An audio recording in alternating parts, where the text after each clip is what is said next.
नमस्कार, आप सभी का स्वागत है डेली 24 भारत में। मैं हूं आपके साथ इशिका गुप्ता। रुख करते हैं अभी तक की बड़ी खबरों का। सबसे पहले बात ब्रजभूषण सिंह की। जी हां, यूपी के मुख्यमंत्री योगी आदित्यनाथ से मुलाकात के बाद पूर्व बीजेपी सांसद ब्रजभूषण शरण सिंह ने प्रतिक्रिया दी है।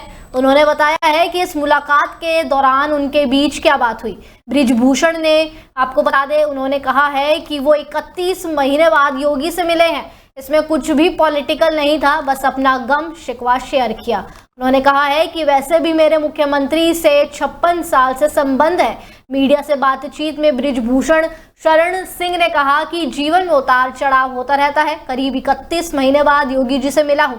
2023 जनवरी में मुझ पर आरोप लगा था, तब से सीएम से कोई बात नहीं हुई थी। जब मुझ पर आरोप लगा तभी तय कर लिया गया था कि ये लड़ाई मेरी है और मैं इसे लड़ूंगा। ब्रजभूषण ने आगे कहा कि जनवरी 2023 में सीएम का कार्यक्रम रद्द हुआ था, तब से मैं उनसे दूर हूं। मैंने तभी कहा था जब वो बुलाएंगे तो ही मिलने जाएंगे। अब जब उन्होंने मुझे बुलाया तो मैं मिलने पहुंचा।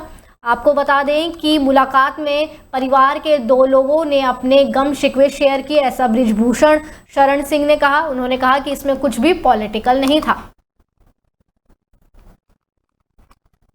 उपराष्ट्रपति जगदीप धनखड़ के इस्तीफे के बाद जम्मू कश्मीर के मुख्यमंत्री उमर अब्दुल्ला ने भी प्रतिक्रिया दी है। उन्होंने कहा है कि उनकी कुशलता और लंबी आयु की कामना करते हैं। उन्होंने आश्चर्य जताते हुए ये भी कहा कि पहली बार है जब इस तरह किसी उपराष्ट्रपति ने अपने पद से इस्तीफा दिया है। उन्होंने अगले राष्ट्रपति के पद के साथ न्याय की उम्मीद की है और कहा है कि जम्मू कश्मीर के गांदरबल में बातचीत में उपराष्ट्रपति के इस्तीफे पर सीएम उमर अब्दुल्ला ने कहा है कि सबसे पहले तो मैं उनकी सेहत ठीक रहने की उम्मीद रखता हूं। ऊपर वाले से दुआ करूंगा कि उनकी लंबी आयु हो। ये पहली बार है शायद जब किसी उपराष्ट्रपति ने इस तरह से इस्तीफा दिया है।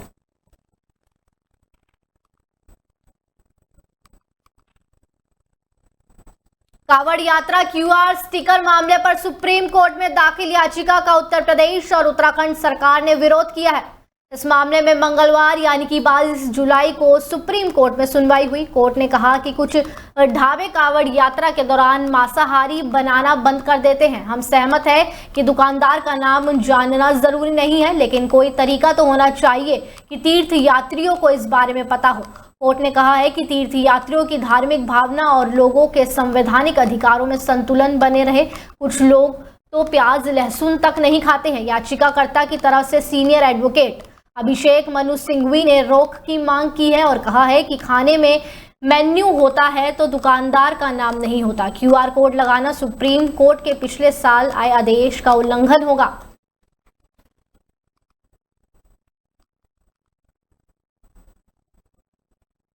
भारतीय थल सेना को अब अपाचे AH-64E लड़ाकू हेलीकॉप्टर की पहली खेप मिल चुकी है, जिसे राजस्थान के जोधपुर एयरबेस पर तैनात किया गया है। इससे पहले यह हेलीकॉप्टर केवल भारतीय वायुसेना के पास था। अब थल सेना को इस शक्तिशाली हेलीकॉप्टर की तैनाती से पश्चिमी सीमाओं पर तेज तर्रार प्रक्रिया करने की क्षमता हासिल हुई है। इन हेलीकॉप्टरों की तैनाती भारत की सामरिक रणनीति को बदलने की क्षमता रखती है। यह फैसला इस बात को रेखांकित करता है कि भारतीय सेना अब मल्टी डोमेन ऑपरेशनों की ओर बढ़ रही है, जहां थल सेना और वायुसेना के बीच तालमेल बेहद महत्वपूर्ण है। अपाचे हेलीकॉप्टर की सबसे बड़ी खूबी इसका एडवांस सेंसर सिस्टम है। इसमें नाइट विजन और थर्मल इमेजिंग सेंसर लगे हैं, जो रात के अंधेरे और खराब मौसम में भी दुश्मन को सटीकता से पहचान करवा सकते हैं। उत्तर प्रदेश के बलरामपुर जिले के छांगुर बाबा धर्मांतरण सिंडिकेट को लेकर लगातार चौंकाने वाले खुलासे तेज हो रहे हैं। ताजा घटनाक्रम में विश्व हिंदू रक्षा परिषद के राष्ट्रीय अध्यक्ष गोपाल राय ने दावा किया है कि पीड़िताओं को लगातार जान से मारने की धमकियां मिल रही हैं। मंगलवार को लखनऊ में उन्होंने कहा कि छांगुर बाबा के गुर्गे पीड़िताओं को खुलकर धमकी दे रहे हैं। वो कह रहे हैं कि छांगुर बाबा बाहर आएंगे, सबको सबक सिखाएंगे। विश्व हिंदू रक्षा परिषद के राष्ट्रीय अध्यक्ष गोपाल राय का कहना है कि छांगुर बाबा भले ही जेल में है, लेकिन उसका सिंडिकेट अभी भी पूरी तरह सक्रिय है।